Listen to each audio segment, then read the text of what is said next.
This is What a Week. What a week. Politricks.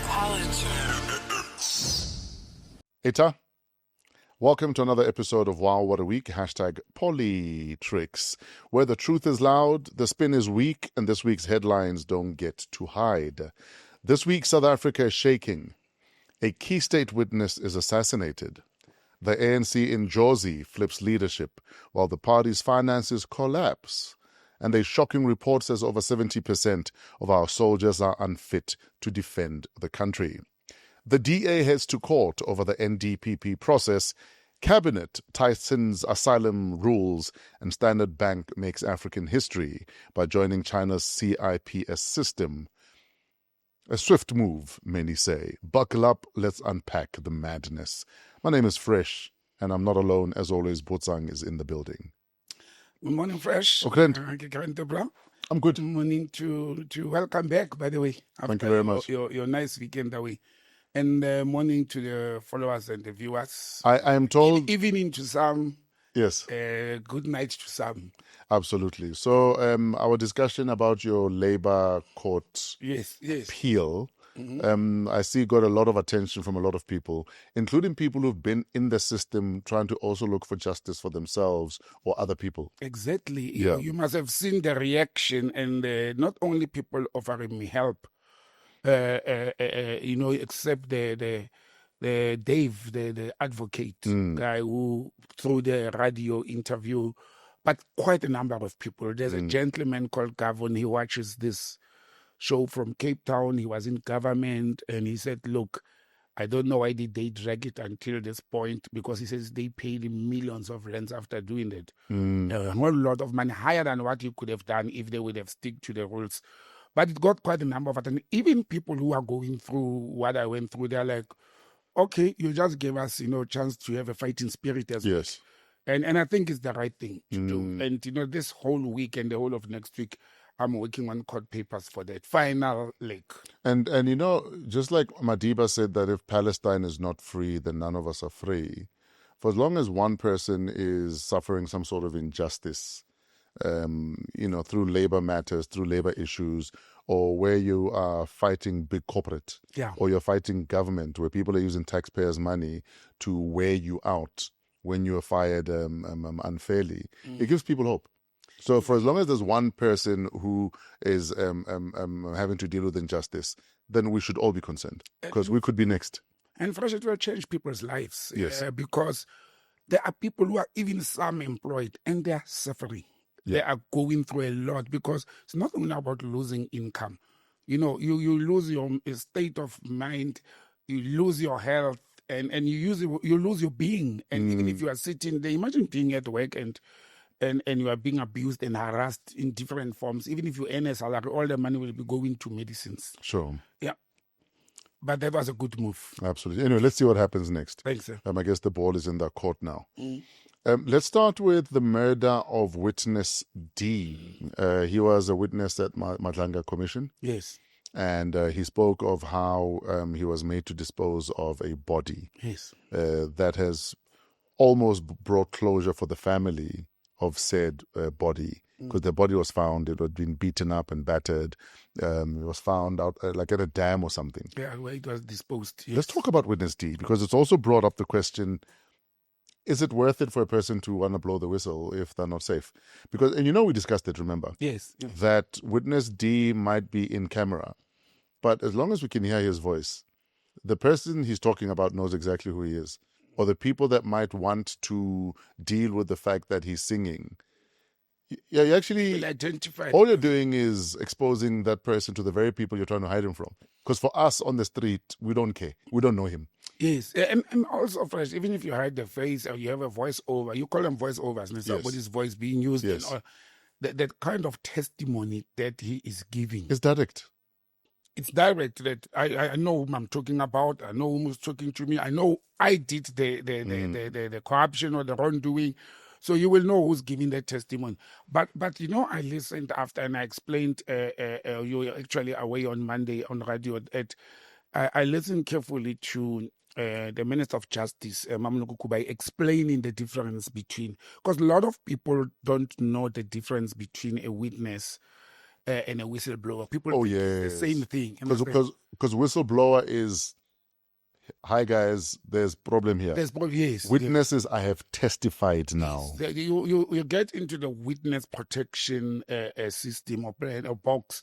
If you're already a witness of the state in a court of law or any other judicial process, then you can be given protection. Then you can be put on the witness plan and processes to be safe and all that. If you want or given a security detail if you need it. Detail. Yes. Sometimes they even, like the witness A and B, they are in hiding. If you remember, they were part of the 5 PKTT members who did not resign because others resigned.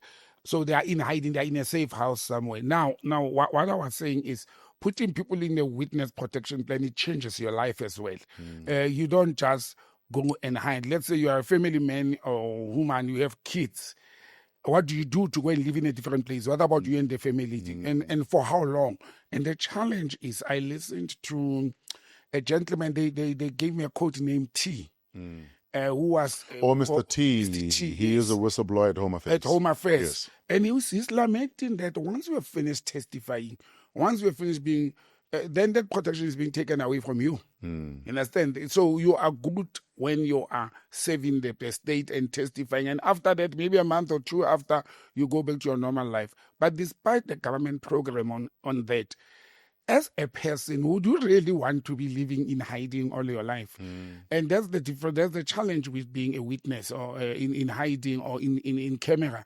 But also the whistleblowers. Now, sometimes people become whistleblowers without being aware that they are whistleblowers. Like Babita Jokoran, the late, doing her job because it was in line of her duties to can flag as a financial person, to flag things that do not seem okay on your contract. You know, the young man from Ekurhuleni who was killed 6 months, less than 6 months in her job. She was just doing his job as an accounting or a risk management person. So it's very risky to be a whistleblower. And look at how witness D, whose name has come out to be Mr. Van Merwe, because the Madanga Commission issued a statement with his name. That's when we got to know his real name after he was assassinated or killed in front of the wife and the kids. Look how brutal these people are. And remember, there was an attempt on his life before. Prior, yes. Yes, about 2 months ago, even prior to Madanga Commission. And they said it was a white van or buggy.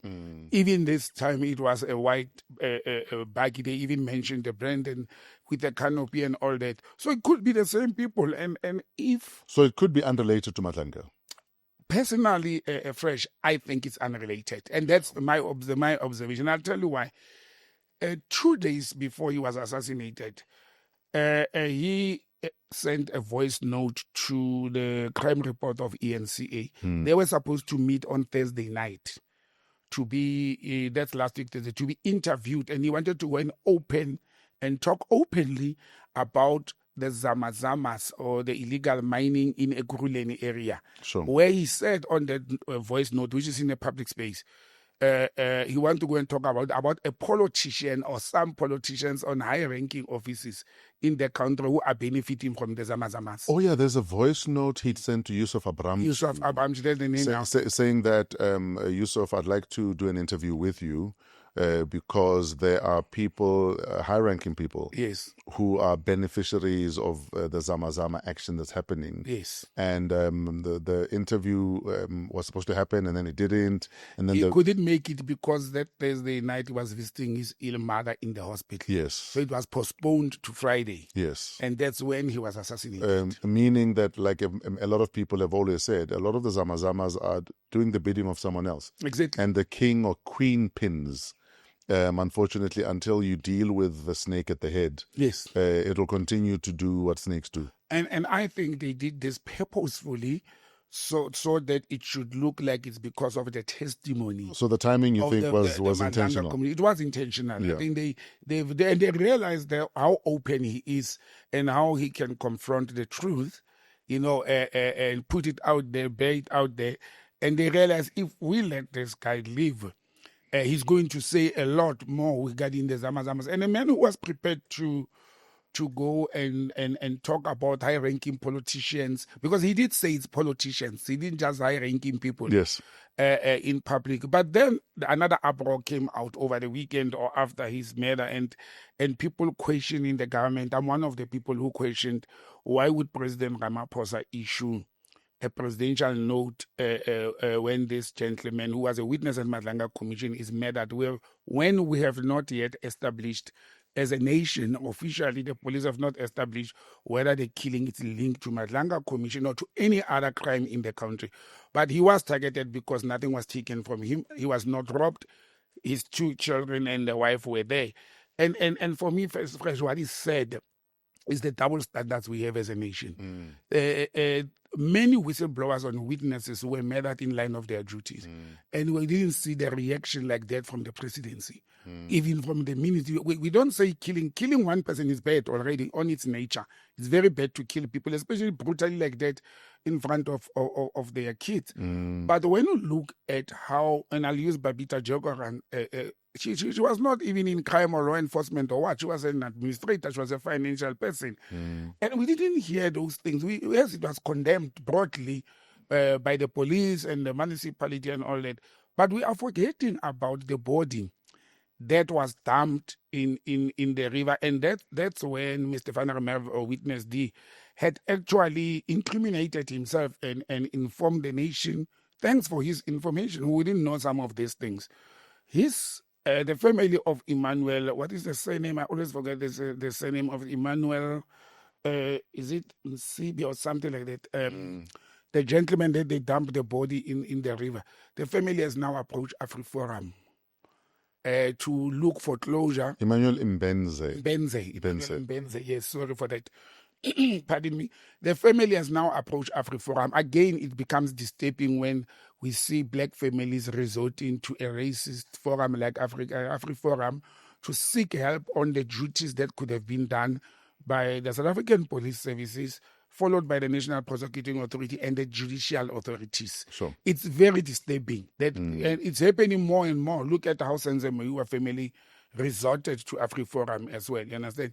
So they've approached AfriForum because they say it's been 3 years since their father was murdered. And only due to the Madlanga Commission, they got to know what actually happened. And the police knew that because it's in the docket. The late Mr. Van Merwe, or Witness, they had to post an affidavit to that effect to the police. And that's why the matter is with IPIT, not with SAPS directly. Because 2 of the people who are alleged to have been involved in torturing and murdering Emmanuel, they were policemen from Boksburg, allegedly by Witness D. So that's why IPIT took that docket. But what did IPIT do for trust? They had an alive witness. Now the witness has been murdered. They had the post affidavit. They found the body. They knew who that person was. How come after 3 years the matter has never been placed in front of the NPA for prosecution? And my view also is, if that could have been done, I think the case would have been completed because the people had the evidence. And I think maybe it would have even saved the life of Mr. Van Merwe, because he would have not had to go to Madlanga Commission if the NPA and the courts had done their duties, or the police. Obviously, there's been a lot of uproar about why was he not offered protection as a whistleblower, but we're told that he was offered protection, which he turned down. Yes.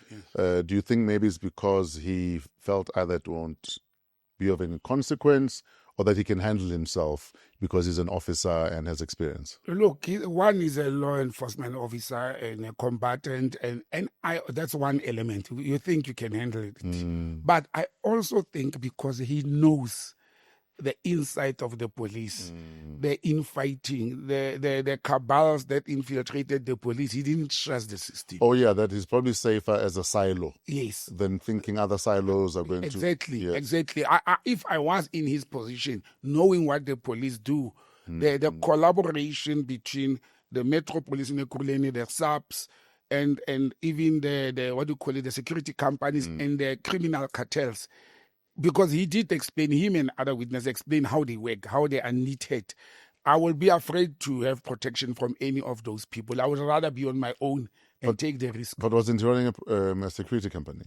He was. I think he owned one, or he was working for one security company. Because one would have thought at least then provide your own security then with your own people. That's what I should have done. But because when you do that, it's not. I mean, obviously people want you, they want to get you.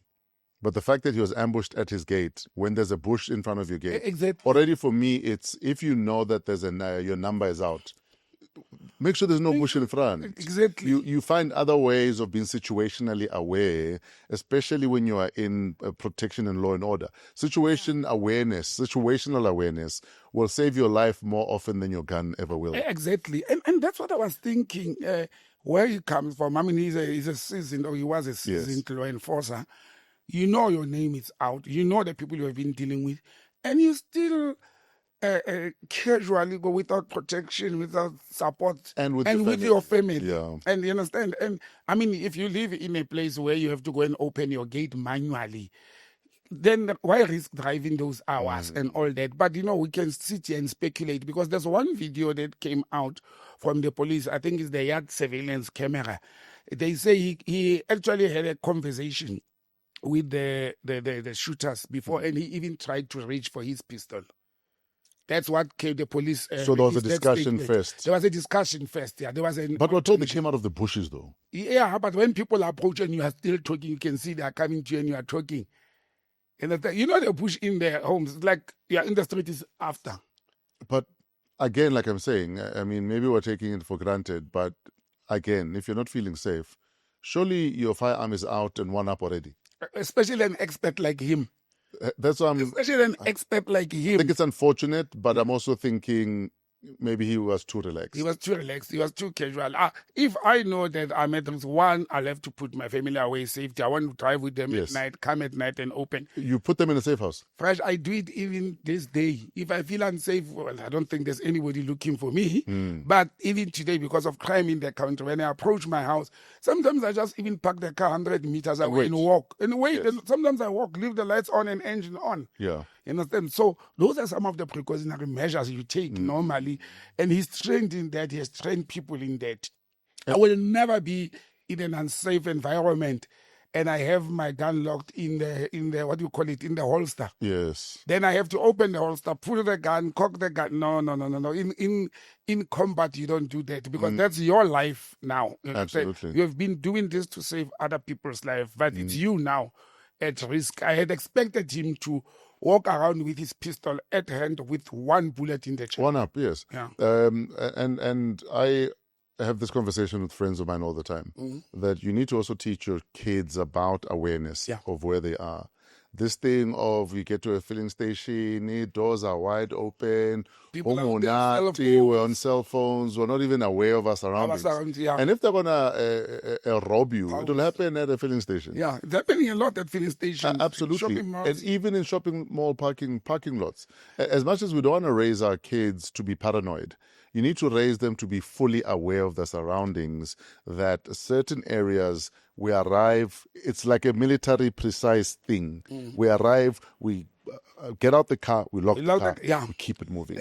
You don't know how much I preach that. I tell my daughter, kids, when you jump into the car, first of thing, press that button, lock your door. Yeah. You understand? The other things that at risk in the current families at risk is this, because the number has increased since after lockdown. What do you call it?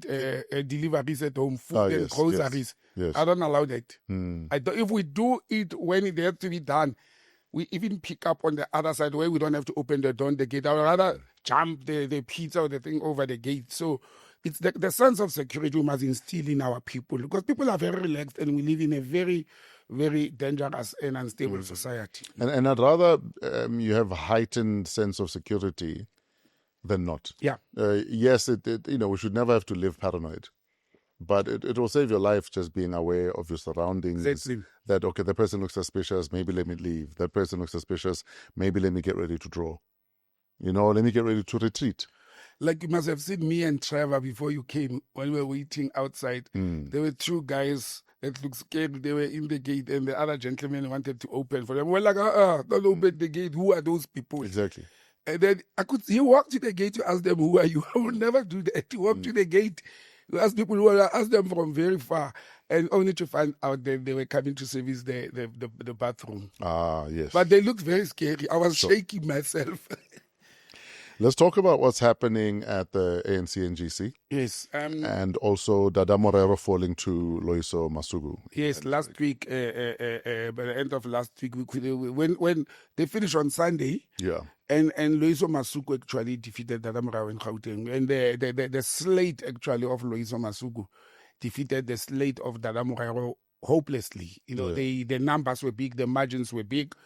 And now there's two challenges that the ANC is sitting with in Johannesburg. You remember the old story, the two centers of power. We are going to see what's going to happen. And this battle of the two comrades actually was very heated. There's even accusations now that Loyiso Masuku's slate, they bought some of the votes, they bought some of the branches, then some of the, not branches, some of the branch representatives. Isn't this why the EFF say we're not having elective conference? Because people can buy their way to the People top. can buy their way. Well, I don't know. Is the EFF saying that? No, not the EFF. It was MKP. the MKP. Yes, it's MKP. And I'm certain it's the same reason why the EFF wouldn't. But they said it. MKP said, no, there's a lot of infiltration when there's elective conference. But people from the ANC know it has been happening all along. It has been the culture and the practice. That's why the brown mohotis came in, because people had to be bribed, people had to be paid. And that's why when people go to conferences, you'll see branches saying after, but that was not our mandate. So the people we send there, they change our mandate as a branch when they arrive there. However, even Dada Morero spoke about it last week, just before they are in their regional voting, because the vote happened at the end. He spoke about it to say, and even Panyaza Lusubi spoke about it, that this thing of buying people, buying reps and paying them and promising them money is destroying the organization. But you talk about it when it is your slate that is under attack, Yes. or that is under finance, that does not have the brown bags and the black bags full of money. You talk against it. Or just you lost. Oh, you lost, yes. But I'm saying they warned before even the the elections, that people don't do that. Stick to your mandate of branches. But I want to see what the ANC is going to do from now until local government election, which the Minister of Local Government of Kokta had said they can't, really give us the date, what actually the date will be of the elections. Because now Loyiso will have, luckily Loyiso is an MMC. Yes. Of finance. Luckily she is in the mayoral committee. So there should not be a destabilization. Should they try and remove Dada Morero for the two centers of power, I think they will destabilize the ANC. I think the organization is wounded already, and if they do that to avoid the so-called two centers of power, it will be a very serious problem for the organization. Then they should leave things as they are and focus on building Johannesburg for their elective conference, because they are faced with very, very serious challenges. The DA has placed Zille on the front. Action SA hasn't announced. Patriotic Alliance has announced Kenny Kunene. And they have very big challenges that are coming, and candidates that are going to give Loyiso a run for that seat in Joburg. And remember, even now they're in a coalition. They actually did not win Joburg. They're in a coalition government thanks to Action SA and the EFF and others. They helped them to be in their mayorship. And that's the situation. But then when they finished, they now had to host Gauteng province had to host the NGC, which is the, National Governing Council of the ANC that started. It's their fifth and is the second most powerful body in the ANC after the NEC. So they started, at a very bad space where they didn't pay salaries fresh of the of their staff members. Of the staff members, yes. And it gets wondering fresh, why would the ANC fail? There's a political talk and there's a street talk. Yeah, because for me it's this, ne? We are a political party that has like a lot of members that could afford to help us pay our stuff. Yeah. Why is that not happening? I'm so confused. And I mean, if I'm a president of a party, yeah, and I'm a businessman, yeah, whether I'm a millionaire or a billionaire, why am I not helping my party pay for my stuff? the ANC has millionaires or multi-millionaires in its organization. Some of them, I heard Mr. Gweremantashe lamenting, the chairperson of the ANC, lamenting on one interview at the NGC when he was asked, but where are your millionaires that you created, the ANC? And he put it that, for example, people take the opportunity, or they had the opportunity which the ANC created a platform for them to be millionaires or to be business people, and they're not plowing back. But my question is, do they see them as being created by the ANC, or they work hard to arrive at that opportunity? And that's one. Two, Fresh, you see the arrogance of words like we are not in the struggle to be poor. That was said by one of the ANC leaders in the past. It's what makes business people to say, so it's everybody for themselves and for their pockets. The ANC is the biggest organization, political organization in the country. They've got the biggest chunk of, what do you call it, of the parliamentary contributions towards parties. Yes. To the parties. They are being funded, I think, the second best after the DA by private sector, by the same people who fund the DA, same capacity, Patrice Motsepe and others. They fund them with million. They've got million membership, as they said. If those members are contributing per annum 100 rands, per annum, not per month, imagine how much they can. What are they doing with the money? But what I found shocking was finding out that the EFF, just through the membership and I think levies on parliamentary salaries, the EFF are raising more than the ANC.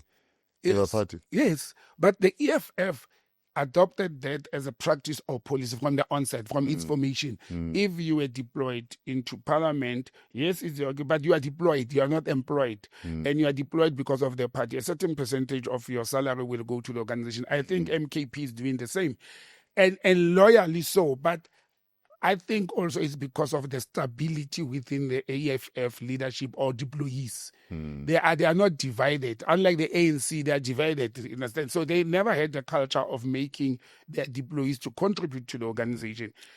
But the ANC countered that, saying that we also levy our members of parliament, but we just make sure we leave them with enough money to still make a living.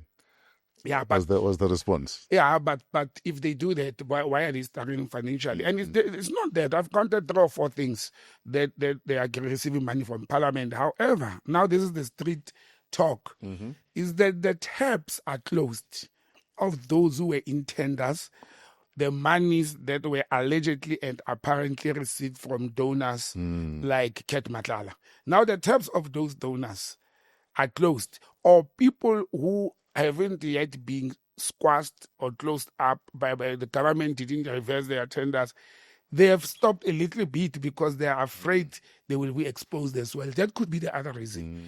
Because we have been relying on people who are giving tenders and contracts to can contribute or to give the party money illegally. And why am I saying illegally? Because they don't do it and declare it as a donation like others do. When Patrice Motsepe or the Operamans and others donate money, but they declare those ones. But when you get it as a kickback of a tenderpreneur, and that's where the challenge is. And somebody said to me, but hey, this Madlanga Commission has made us to go hungry now.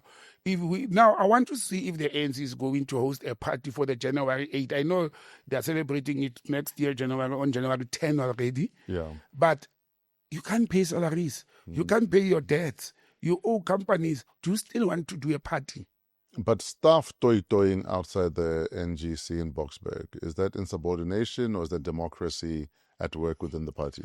I think it's democracy at work. Earlier on I was... But we're washing our laundry out in public, yes? Fresh, when your stomach is empty, it makes more noise. When those people their debit orders failed, when their kids don't have clothes and money to travel home for Christmas, you don't think about dirty laundry because you are in that situation. And I think they are exercising their employment rights. I think they were doing not as comrades, but as employees. And employees have rights. And look, thumbs up to the ANC for tolerating such without threatening those people with dismissal or saying pardon me, or saying they are in subordination and all those things. It shows that they are democratic and they are allowing people to express their frustrations or anger or riots. But it doesn't actually save them from saying they can't manage their affairs. Sure. And this is the organization that want the ordinary voters like me and you to trust them with the finances and managing Joburg, Tshwane, Gauteng, and the country. And you know, I'm saying to South Africans, what is happening in Luthuli House, if you look at it, it's mirrored with what is happening in the country. Why are we surprised? It's mirrored. The failures, of people. How many times it happened that doctors, nurses, people in municipalities are not paid, and municipalities that are run by the African National Congress? How many times that hospitals, and they've deployed a CEO there, and hospitals are not having services? Look at the hospitals in the Northwest. Look at the roads. So why are we surprised when people are failing in administration and to manage their affairs? And we expect them to. We are failing to manage the Luthuli House, but we expect you to manage Gauteng and the country. I think we are also unfair on the ANC. Sure. They are being saved by the GNU at the moment. What are your general views on what's happened at the NGC? I think they tried so much. Remember, they also have to relook at the policies and how they performed and all that. But first, one of the deep observations is President Ramaphosa, wearing the cap of the ANC, went there and talked about the achievements of the country. And for me, because the GA can do the same. You understand? You can't, yes, the ANC is leading in the government. Yes, the ANC formed the GNU. Yeah. But you can't claim successes of government and don't expect other political parties not to claim it. The DA is going to do that. Sure. And some of the successes, or most of the successes we have seen in the media come from DA ministers. There are ANC ministers who have done well. I think the Minister of Justice has done well. I think the Minister of Human Settlements is doing well after she moved to that portfolio. They may be having challenges here and there, but the government, when it does well, the ANC must not claim it. It must be everybody who's in the GNU, including the opposition. By the way, it does not mean when you are in the opposition, you are not contributing. Because sometimes when you reject, the way Action has a pushback for what you call it, for the tax. Remember the tax thing? The way they push back and they got support from others, it's contribution towards governing. So opposing some intentions or plans of another political party is not necessarily negative. It may be with good intentions. But I also saw in the NGC what they avoided to do. They avoided so much not to talk about the succession plan. But in corners, information were leaking. We heard that President Ramaphosa, not officially, is endorsing Thoko Didiza. Nomvula Mokonyane stood up in few interviews saying, no, we are welcoming whoever, as long as it's a woman. We are going to endorse women standing up. And she doesn't rule out that she's going to stand. She says if the branches are going to nominate her. So I think it's going to be a tough, big race. We already have the deputy president who is, expecting to be automatically coming. Fikile Mbalula has made it known. Now we are hearing that Ramaphosa is endorsing Thoko Didiza. Nomvula Mokonyane says I'm available. And there's others who will show interest as well. Absolutely. So as much as they try to hide the battle or the race for the succession of President Ramaphosa is on, they can't hide it forever. Anyway, they never managed for years to hide. Sure. Normally after the NGC, this was the fifth since the inception of the organization, or 1994. And I'm saying normally it will happen. Leaks will go out, slates will start being formulated. I saw the Daily Maverick ran a poll as well on who will be that. But Daily Maverick does it also every time ANC has to go into an elective conference. They run a poll on behalf of the ANC. So you can see it's to influence. The Daily Maverick poll is to influence the thinking of the people in the ANC. In their poll, they even included Dr. Petrus Motsepe, who has said, I'm not running, but they still throw him in there. And guess what? According to the Daily Maverick poll, Patrice Motsepe is leading. And then they put it there, not standing. Why do you still do that if he has already pronounced? I think to contextualize that this one might have won, but it's not because he's the most popular, but because the other one decided to not stand. To not stand, yes. In fact, even at the B20 summit, Bloomberg. Yes. Bloomberg had a conference summit in Melrose. Okay. And one of the first, Patrice was one of the panelists. And one of the first questions was asked was about that standing. And he categorically stated that I'm not standing for politics. I'm not into politics, yeah. But anyway, I think that's how the NGC went. Sure. Speaking of war, Sandf readiness report says over 70% of our SANDF are unfit to defend the country. What does that even mean? I was wondering which war are we talking about now, because there'll be no war. We have a president who received a FIFA Peace Award when you were away sailing. Did you hear that? Trump. Yeah. FIFA gave him the Inception, the Peace Prize Award. In fact, I lamented this a month ago. Yes. I think on the radio. I remember. Asking how is it that when FIFA have always stated that they are not politically aligned, they don't meddle in politics, how are they allowing President Trump to make declarations of we will move some of the matches from blue states if we have to, including Los Angeles? Because it's at that stage that Gianni Infantino should have actually called him out to say that as FIFA, we are non-aligned when it comes to politics.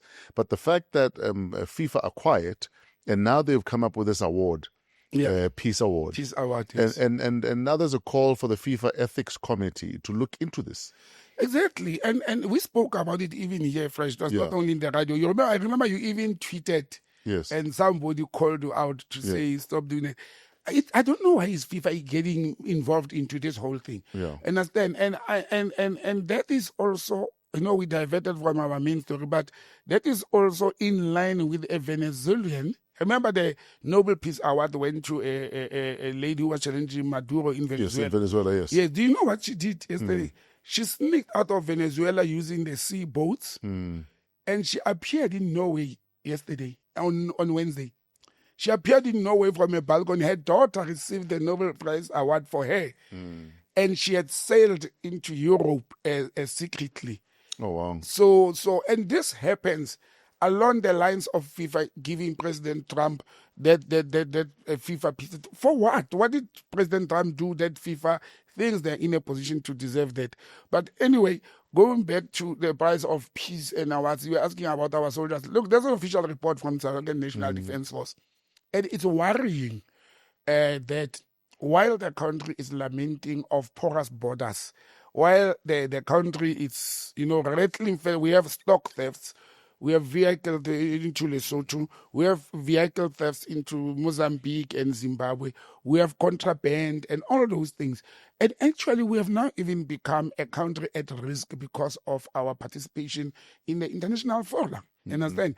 I mean, we have created enemies by siding with the Palestinians, which I don't regret. But you know how the imperialists think. When you side with the Palestinians or with any Muslims group or whatever, you have been seen as a siding with terrorists. We are friends with Iran. And now we are being told by the South African National Defence Force 2 dangerous things are happening. If not 3, 1, they don't have arms. Fighter jets, what. They are not being serviced, they are not being maintained. 2, the Treasury is not giving the South African National Defence Force enough money to can perform their duties. But 3, this one is a serious problem. When the South African National Defence Force tells us that only 27% of our soldiers are fit for combat, fresh, 27 and not 77, the other way around. What are these people doing in the barracks and the camps every day? Because I thought soldiers go for training and exercise, but the fitness they are talking about, it is not only the physical fitness. They say also their mental state of affairs. It is not they are not in good standing. It's not healthy. It is also dangerous. Because if you've got soldiers who are not physically fit to can do their job, what if the country becomes under attack?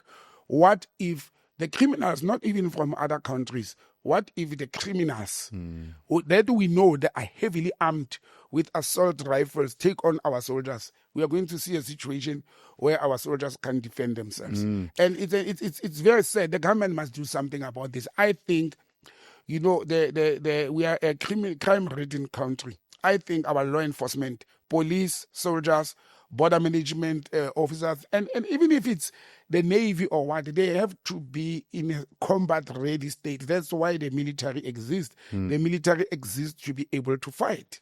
Why is it that every time someone within the military laments the fact that we don't have enough infrastructure to patrol the seas, that our ports are vulnerable along the seaboard, that we don't have arms or ammunition, that no ministers have admitted it?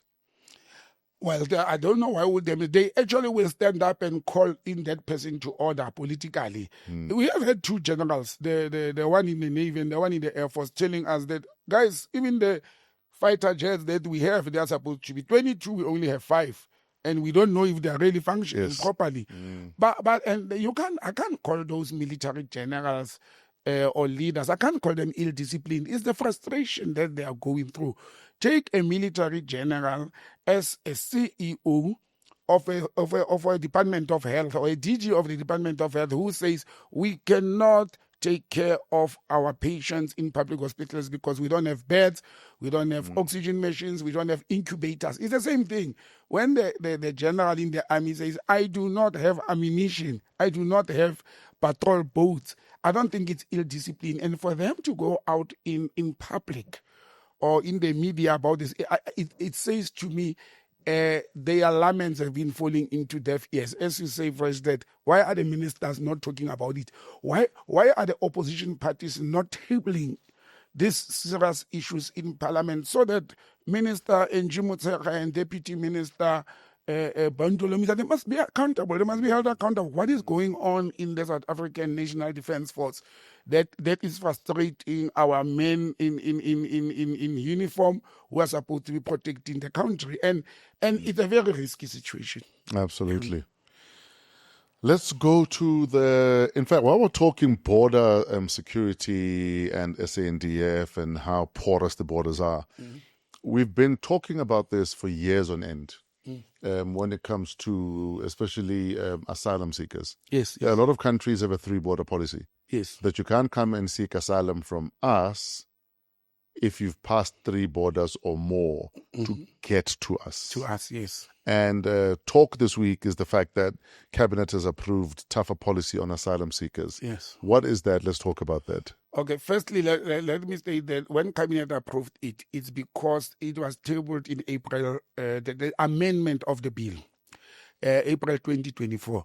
So when it was supposed to be approved by Cabinet at that time, we were going into elections. And there were all sorts of excuses, to say, we even spoke about it last day, the political parties are going to say the ANC is using it as an electioneering tool because of the EFF was pro foreigners and the PA was anti, the ANC was caught up in the middle. But this has been a policy of government that's been at work for many years. Actually, you know what they are doing? Firstly, before I explain that, the government is coming up with a new immigration act. They are merging the immigration, and this is the proposal. I'm not in favor of that proposal. The Immigration Act, the Asylum Seekers Act, as well as the the Citizenship Act. They are reducing them into one. Why am I not in favor of that? Why do you want one act of parliament to address the citizens of this country in one document or one policy, as well as the foreigners? They should have kept them separate. I think it is proper and okay to have the Immigration Act and the Asylum Seekers Act as one, but you keep the Citizenship Act out. And I think that was a better model. However, the ship has sailed. The government has proposed that. I don't know if it's going to be. I'm going to try and influence that by opinionating as well. Keep the Citizenship Acts independent and separate from the asylum seekers and all that. Look, we are allowed to give opinions. It's open for public opinion. Sure. However, with this one, I think is a policy in the right direction. Long overdue. it simply says if a person comes to South Africa and say, I'm an asylum seeker, I'm running away from whatever in my country, either war or I'm being harassed by government and all that, the policy says, primary, you must have gone to the safest next door country. First, establish that it's safer. Your what do you call it? The country that you share borders with. So, for example, if you are in Malawi, Yes. you can't come to South Africa when you have jumped Mozambique, this on the east, or Zambia and Zimbabwe. Go to one of the safer places. So then Malawians must be able to say, yes, Zambia is safer, Mozambique is not safer, there's a war in the north, and Zimbabwe is going through economic crisis. That's what this policy is saying. But Fresh, can you tell me, I was thinking about it being a devil's advocate. Yes. When you fly, when you are a asylum seeker on a flight, and the first country you can go into, a flight goes over countries. If it's land, it's, you understand what I'm talking about?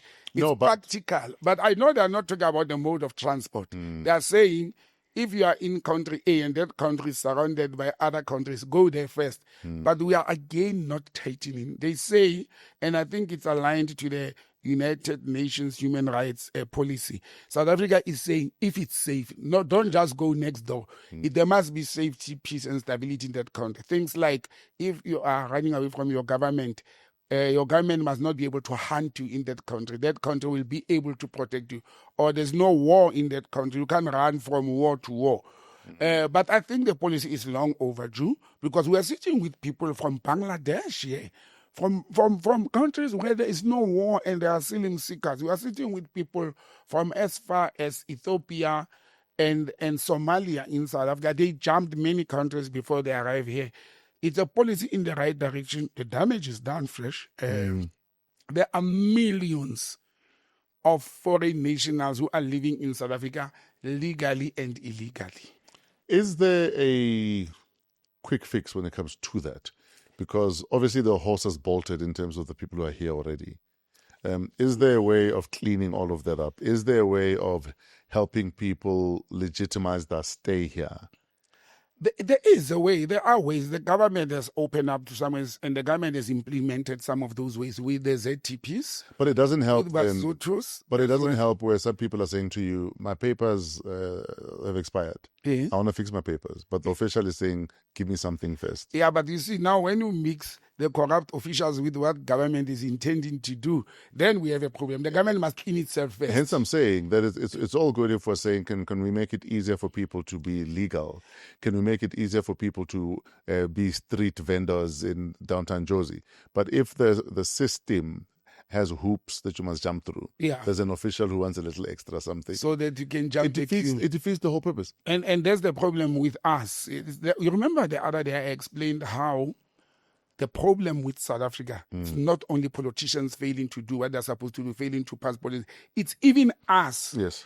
As civil servants and normal citizens, accepting bribes, living with these people in our backyard rooms, having relationships with them when it suits us. And when things go sour, we want to say to the government, no, take these people out of the country. But we've been living with them in our communities. We've been buying from their spazas.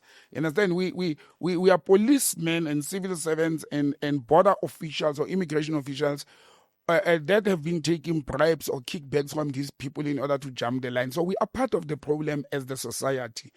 The government may try, but it may try to a certain extent. The government passes laws and policies for us as citizens to respect them and to help the government to implement them. And if we fail, we can't just blame government. And I'm talking as a civil servant to say we have an ethical and patriotic responsibility to can make sure that the policies that the government has produced or politicians have produced in parliament and the acts of parliament, and they are entrusting us as civil servants to implement them.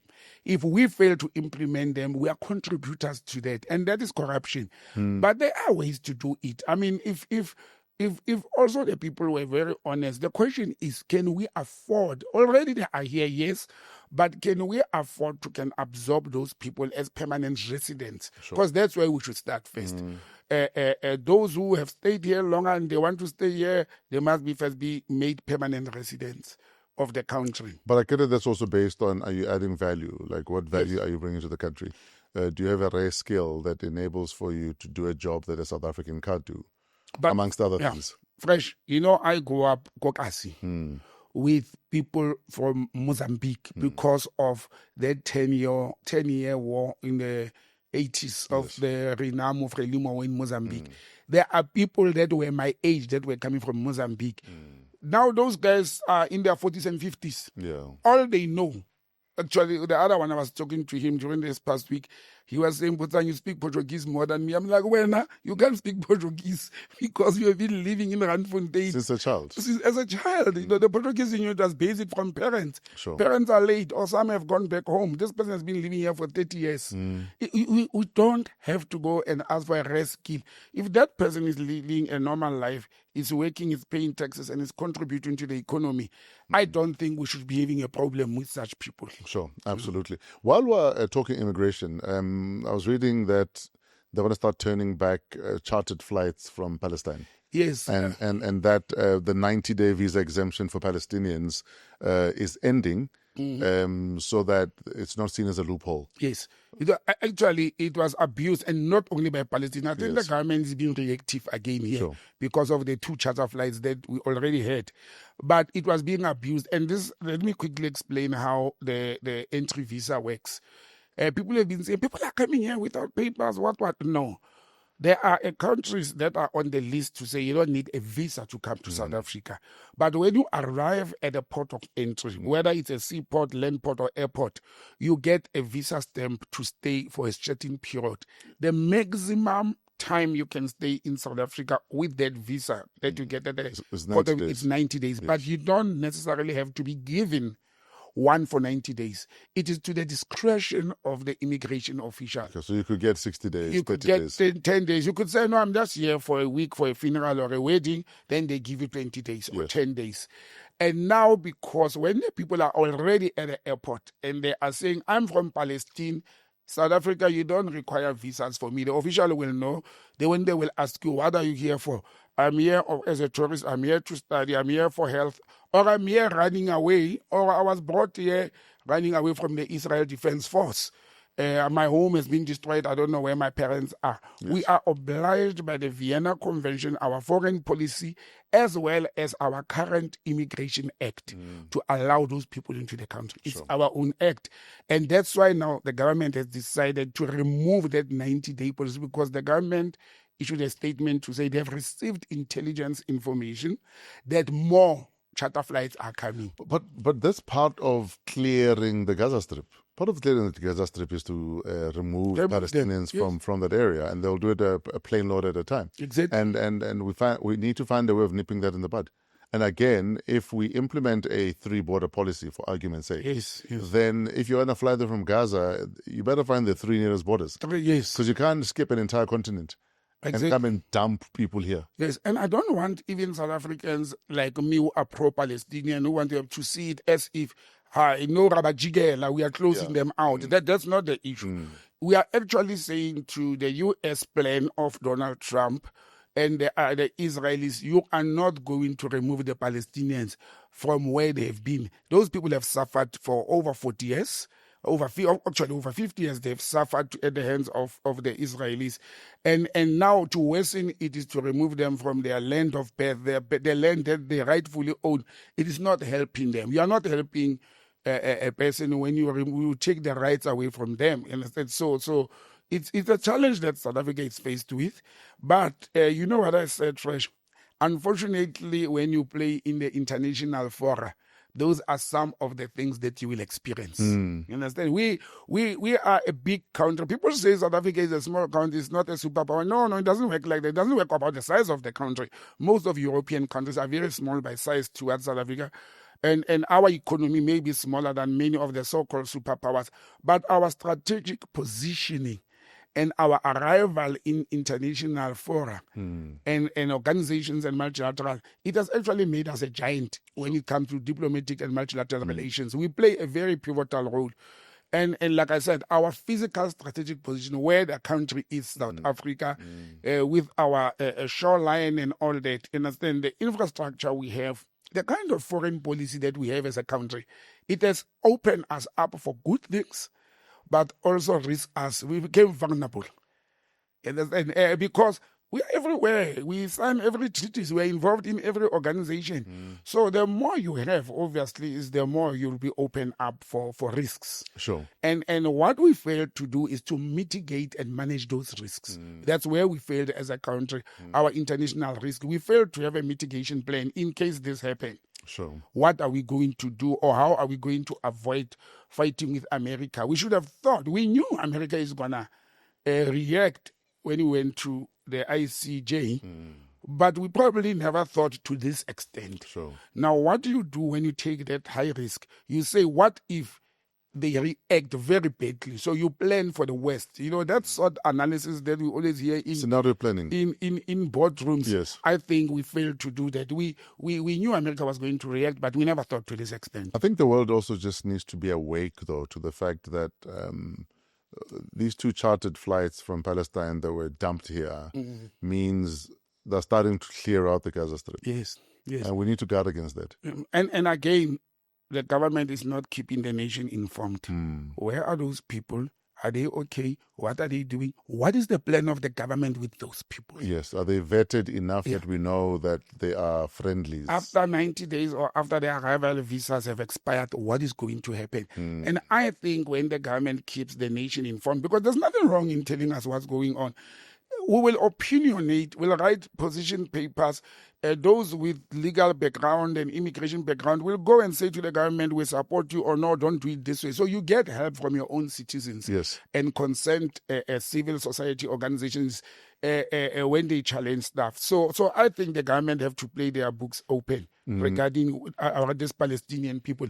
And what is our plan for future if they are going to attempt to do the same? Because us changing the rules on the laws does not mean those with charter flights will not come and dump them. Another plane may arrive this weekend. And I said, it does not mean they will stop. What are we going to do if they do it? And given the kind of people we're dealing with, we also need to be careful that vele they are Palestinians. Yeah. 1. Yes. And 2, they're not moles. They're not Trojan horses. Trojan horses, yeah. They're not people who've been brought here with some sort of ill intentions. Exactly. Because, I mean, they're very upset about the ICJ case. Yeah. And at this stage, I don't think they'll let anything get in their way to inconvenience us. Yes, I think they want it's punishment. It's inconvenience us. Oh, they were doing this. Let them deal with them. We'll drop them there. It's their babies now. You know what I found refreshing the other day was seeing Putin in India. Yes. Visiting his counterpart, Modi. Modi, yes. And I was there, I was like, India. They looked at the, what is it? Is the Vienna, not Vienna man, King. What is the protocol that was signed, man? I forgot, yeah. They're like, no, we're not going to sign it. Now they can continue being friends. Because no one forces them to arrest Putin. Yeah. And one thing that, when we looked at what happened with al-Bashir, yes. when we were expected to arrest him. I'm trying to think the convention, yeah. And Rome Statute. Rome Statute, yes. And when Putin was meant to come here and we were expected to arrest him, yeah. A part of me is like, why was the part of the Rome Statute? If we feel really that the justice is, there's a double standard, that real war criminals like your Blairs and your George W. Bush have never had warrants of arrest, but they're warmongers. Millions died at their hands. Exactly. But no one is saying they must be arrested at any border they go to. But because we are part of the Rome Statute that we signed, we can't even have our friends visit. Yeah, that's it. I was actually wondering, I never checked that when I saw President Putin with Prime Minister Modi to say, is India not part of the Rome? No, they're not. Oh, they're not? They refuse to sign. Oh, that clever. Yeah, we must just get out of those things, man. Exactly. And, you see the way we are changing our domestic laws. And look, people can say I praise her too much. Thumbs up to Mamuluk is moving things at justice. But that's why they moved her there, because she's one minister that works. No, she works. She pushes. I mean, when we had her on the show, we asked her how frustrating it must be that because of her work ethic, every time she's trying to settle down on fix and settle a ministry or a department, she's moved to another one. Yeah. She's the fire extinguisher. Go and fix something. we should change our international. We should really have a time where DERCO and Justice are going to sit to review our international protocols that we signed. Yeah. Many of them, fresh agenda, more than half of the protocols we have signed, I don't think South Africa deserves to be in those protocols. One of them is this climate thing. We are leading, we are running in the forefront about climate, yet we are one of the least contributors to damaging the climate. To pollution, To pollution. And so why are we leading that thing? Instead of telling others to do it, we want to show as an example that we need this coal, we need electricity. The country is back at load shedding with a code name load reduction at the moment. And people want to listen to Germany that says, no, reduce your carbon emissions, while they are increasing their carbon emissions. But I think the Department of International Relations and the Department of Justice and Constitutional Development, they must have a workshop and a program to go and take all our foreign legislations or acts that we signed or protocols and go through them, take a fine comb them and revisit them. Sure. Yeah. It says here, India abstained during the final vote for the Rome Statute in 1998, citing concerns about national sovereignty and the ICC's jurisdiction over non-international conflicts and terrorism. India's main objections included the UN Security Council's referral powers, the lack of inclusion of nuclear weapons as war crimes, and the potential of the ICC to override national judicial systems. India has not enacted domestic laws to implement the Rome Statute. Yeah. So, you see, they consider the domestic. We do it in South Africa as well. Before we sign in, we enact it in the national laws. But they were smart. When 98, 98, it was. They were very smart. Yeah. So they've neither signed nor ratified. It was ratified in 98. Yes. Yeah. No, they had vision. Their leadership that time had vision. But you were the bastion of freedom and constitutionality. So it was the climate. The climate at the time allowed for South Africa to lead from the front. When you are climaxing, don't get too excited. You may end up doing wrong things. You're right. Yes. So never make a decision at the height of pleasure or euphoria. Exactly. Never make a critical decision during that time. It's called post-orgasmic clarity.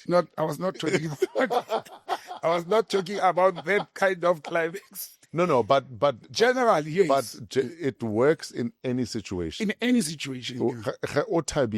Don't make big calls. I lead Christmas or your birthday or New Year, you don't go and drink your expensive wine or whiskey and jump into a vehicle driving at the top speed. Or overpromise every family member at the Christmas dinner, I'm going to pay for your fees next year. Yeah. Because the euphoria will carry you into things that now you must follow through on. Yes. Is what you're saying. You know, like when I was excited about Onkaravile in Babies. When your daughter was on Boardroom Babies on the radio. Babies. Yes.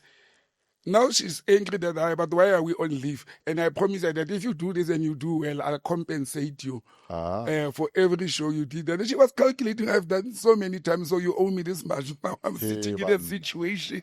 I was excited. She must hold you accountable. Yeah, no, she does. She reminds me every day. We're running out of time. Yes, sir. So I think let's jump quickly. The DA urgent application over Ndpp interviews. Yes, you know that the what do you call it?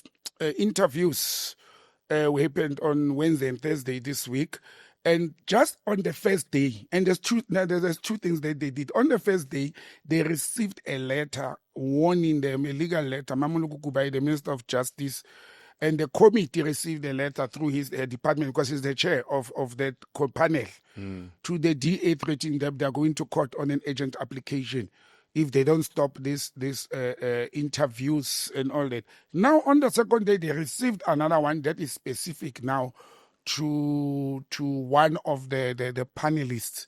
They were very specific on that one because of some hanging case and reports about that particular person. And I'm saying the Democratic Alliance, they are coming with an urgent application to court at the last minute. Why did they wait for that? You know, they call it in law a self-inflicted agency. And I said, so why did they wait? Because we knew these panelists months ago. Actually, the president and the panel, they've delayed to leave these interviews to the last minute. But Shamila Batoyi, the current Ndpp is leaving office in a month's time. And why did the president and that panel wait until the last minute? It's December, everything is slow. Now the Democratic Alliance comes and add more fire, fuel into the fire by saying you are not continuing with these interviews. They were defied. The panel continued with the interviews. They will do their recommendation and shortlist to the president. And I'm saying, Fresh, the DA is putting the cart before the horse because there is no final shortlisting yet. 3 names must be sent to the head of state.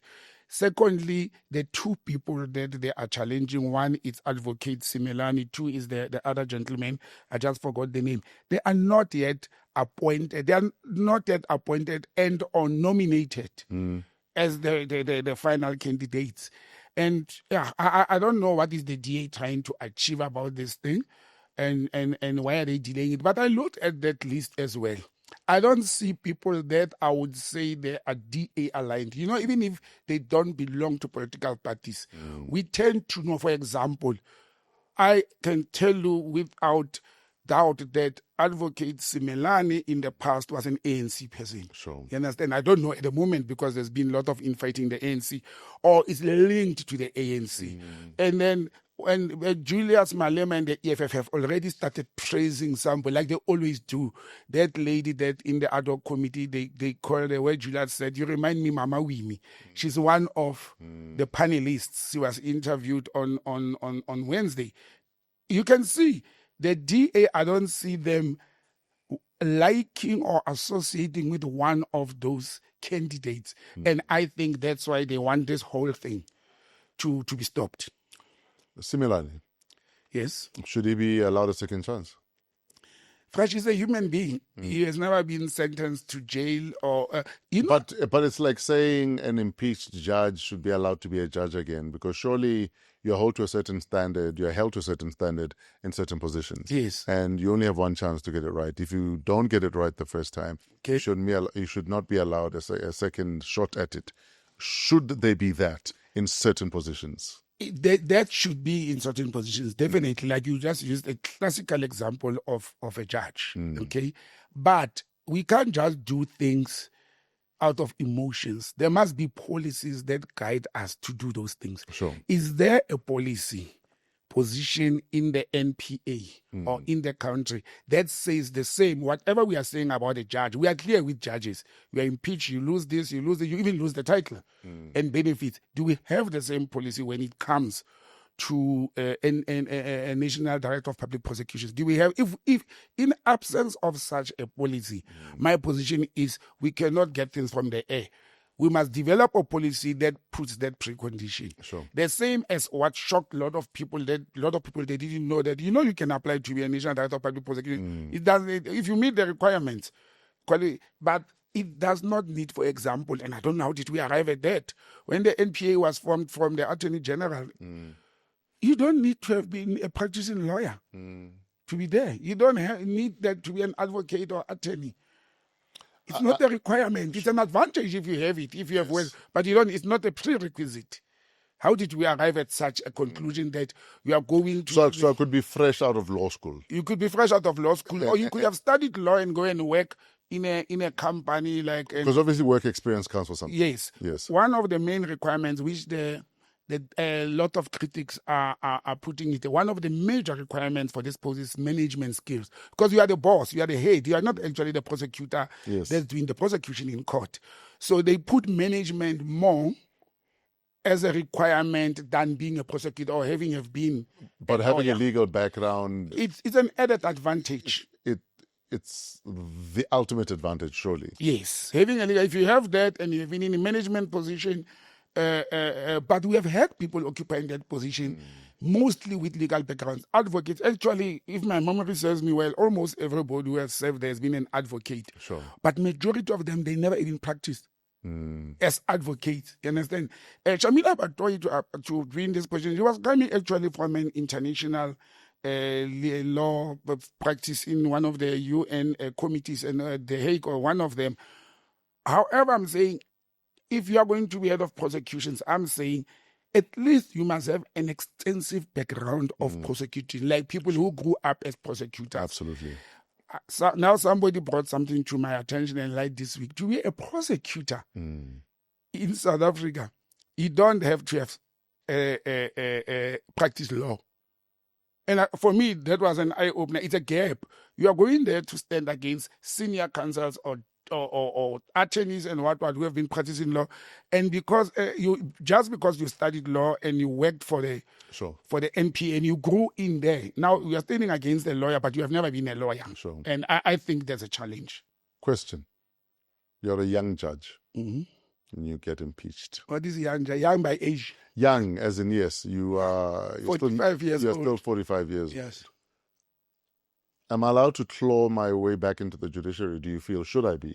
We're talking second chances here, right? Okay. That Similani botched the first time and he wants to try again. Yes. So let's go back to an impeached judge for argument's sake. Mm-hmm. Am I allowed to try and redeem myself? Or should it be the end of the road for me?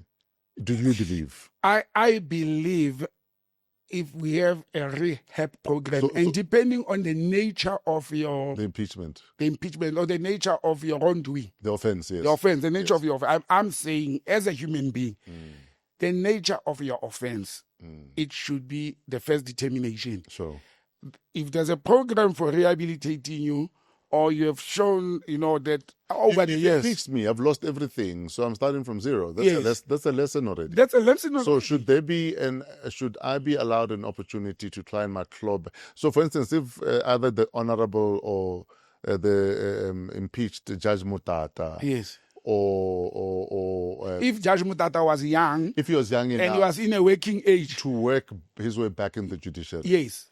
And should he be allowed a second chance? I think so. And I'm glad you mentioned Judge Mutata as an example. Yes. If Judge Mutata, and we are using examples, was impeached at age 45, yes, he still has 20 years of employment age. Sure. After 5 years, Judge Mutata has stopped drinking alcohol. He has become an expert with AA to go and teach people not to drink. Alcohol is bad for your health, not to drive. He has produced seeds and people that say, due to the lessons of this gentleman, I've become a better person. I no longer consume alcohol. I don't abuse alcohol. He has served the society. And he comes back and say, I'm even prepared to go and start as a magistrate. Sure. I want to apply to go and start as a magistrate. Why not? So are impeachments expungible by any chance? No, they are not. That's the problem. So you're gone. You're gone. Hambila. And you lose your pension, you lose your title, you can't be employed anymore in that field. Sure. You understand? But I can't rebuild it from scratch. You can't rebuild from scratch. And I think it's unjust. Yes. You see, when you take a person who, for example, has created, and like I said, we are very harsh on people with civil offenses than people with hard criminal offenses. People go and rape people and murder people. We bring them back into the society after about 15 years. Yeah. While somebody who has committed a civil offense, no blood, nothing, and you are not allowed back to rebuild your life and I think it's not fair. And if you look at the case of Advocate Menzi Simelan, Sure. Remember he was removed from the post because when the Democratic Alliance took President Zuma to court for appointing him, they said it was irrational and unreasonable because of a court had ruled on another matter that he was guilty of something. The court had made a judgment and mentioned him to say, I think something like he was not an honorable person. I just forgot the terminology used. Now you look at that kind of offense. He didn't commit an offense whereby he was sentenced to prison, or he was told. They just said part of him doing his duties or whatever. It did not have honor, and there's like I said, lack of a better term or the correct term used. Now I'm saying, I don't think the government or parliament, they would have arrived at this point to shortlist him when there is no remedial action towards what he did at that time. If they've done that, then we are lost. We are lost as a nation. I think, and I want to give them the benefit of the doubt, to say for them to bring him back to the shortlist and make it to the last 6, they probably have looked at what the law is saying about the offense he had committed. And I said, because they are not like judges, these civil servants. But I'm a man of second chances. people claim to be very religious in this country and the world. When it suits them, they talk of second chances. They talk of God who's loving. But look at who's fighting. Now you must see how religious people are fighting each other and not giving people second chances. Especially, like I said, whenever a human being shows remorse and ever a human being says, I've learned from my wrongs, let me work and give people the second chance. We give hardcore criminals, murderers, second chances. But remember, that's the conversation we had when John Hlophe, Yes, Dr. John Hlophe, was the DA wanted him removed from the panel that interviews judges. And for me, it was like, this guy has the experience we need to be interviewing judges. Yes, he was impeached. Yeah, but he still has the skills. And we can't put him on a rubbish dump. Exactly. And say, oh, rubbish, you don't deserve a second chance. Because now you are diluting the skills available in the room. The Democratic Alliance, which was the Democratic Party that now included some members of the former Conservative Party and the National Party, were part of the murderous apartheid regime. The DA. They were part of that. They've cleaned themselves, changed the colors, have nice blue, they put a lot of botox on the flag, to look modern, to say we are a different Democratic Alliance Party now. And we have accepted that as a nation. We don't point fingers at the DA and say, but you were part of the people. The Tony Leons, his father, that killed people in South Africa. We are not saying that.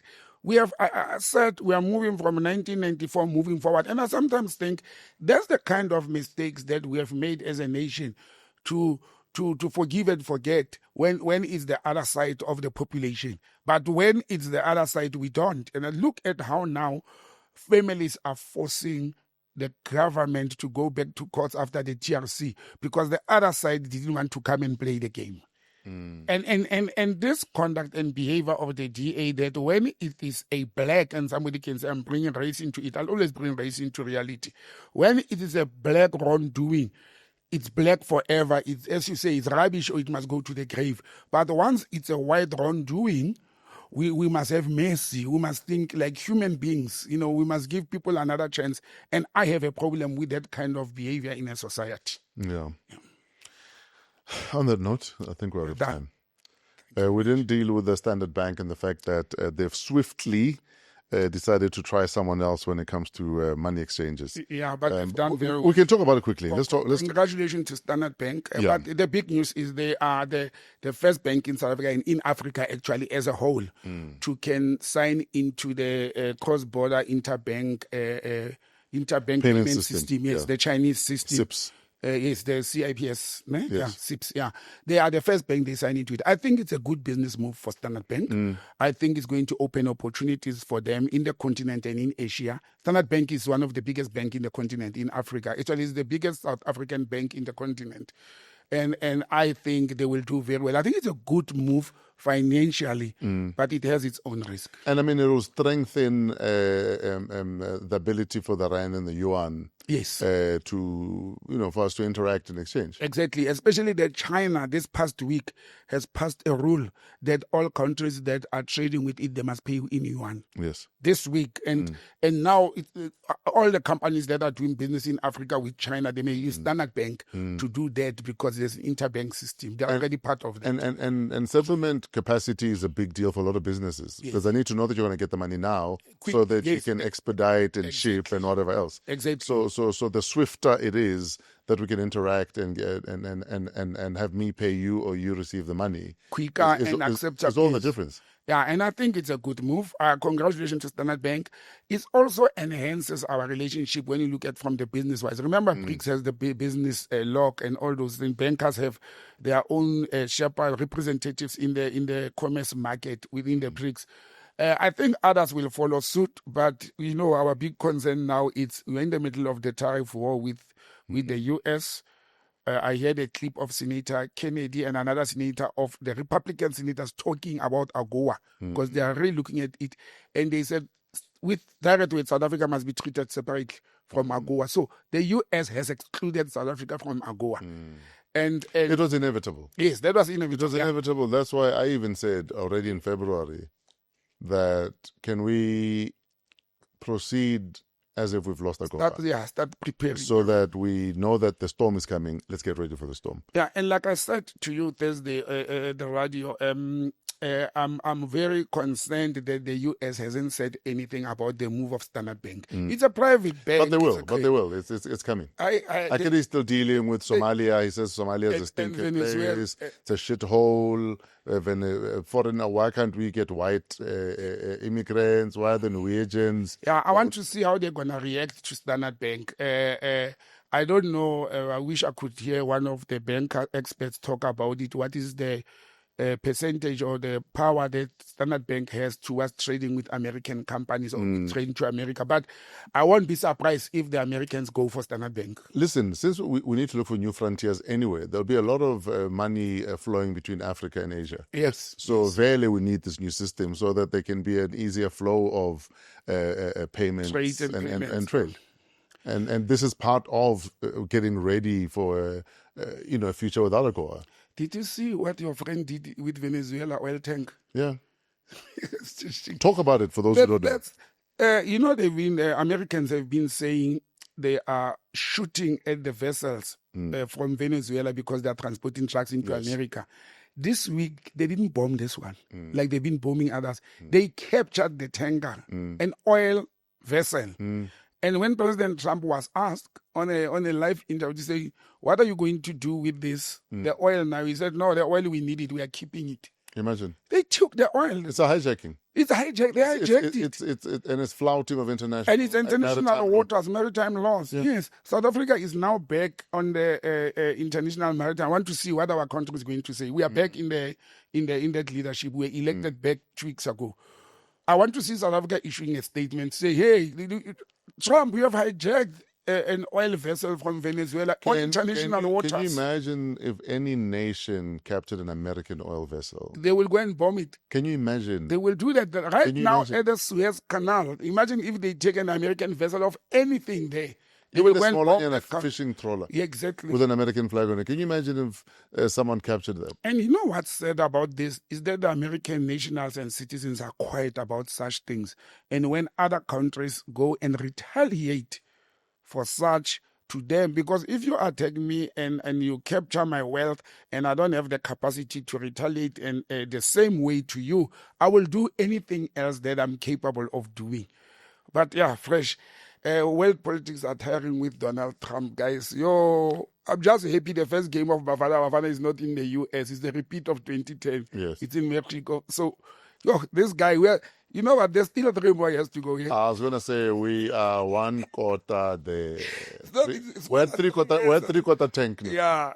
No. And there might be a reserve tank if he delays an election by starting a war somewhere. Yeah, no, guys. Donald Trump is something else. I know. Where do we find your social media, sir? I'm on social media on WhatsApp. It's 083-884-7787.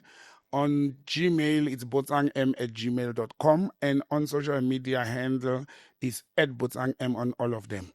But in conclusion, fresh as well, I forgot to humbly thank the followers, the viewers and subscribers of this show for the support I received. The minute I went out, regarding my labor matter and why I'm dismissed from work there, the response has been very humbling.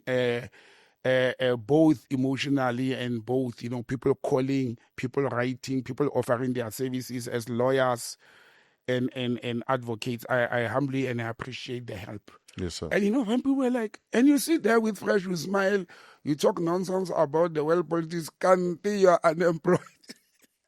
So many people thought it's long gone, it's long gone. But I had to keep strong. I had to keep very strong, to keep my head up. And we're here, my guy. We'll continue to support you right through this. Thanks, brother, man. Yeah, through rain, sleet, and snow. This is through in sickness and in health. Yeah, no. You must base your marriage on our relationship. Yeah. No, this has been through sickness and health. It's very political, and sometimes there's sickness, sometimes there's health, but you keep it moving. Thanks, Fresh. Thanks, my dude. Thanks for tuning in to another episode of WAW What a Week, hashtag Politricks, coming to you from Discover TV. We are in 4 ways. Let Discover TV be your stage. Whatever it is you're shooting, a podcast, a DJ set, they will hook it up for you and shoot it nicely. In fact, Trevor and his crew at Pezulu Works can shoot anything for you and turn it into a movie. Shout out to Keletso Modisa King. She is our executive producer. Most importantly, to you for watching, subscribing, and interacting. We need your comments. We need your opinions. We need you to counter whatever we may feel if you feel that you have an opposing view, an alternative perspective. That's what we want. That's how the world keeps going. When we share and we try and convince each other that, listen, have you tried looking at it this way? That's the only way we're going to find each other and hopefully keep the world safe and moving for our children. On that deep, emotional kumbaya note, we're done for this week. We'll see you again next week as we wrap up the year for, again, almost at 938. You see, being back on radio, now everything is a radio in here. Until next week, enjoy your week. This is 93. This is Politricks. This is what a week hashtag Politricks. With Fresh and Votsang. Yeah. Have a great week in spite of yourselves.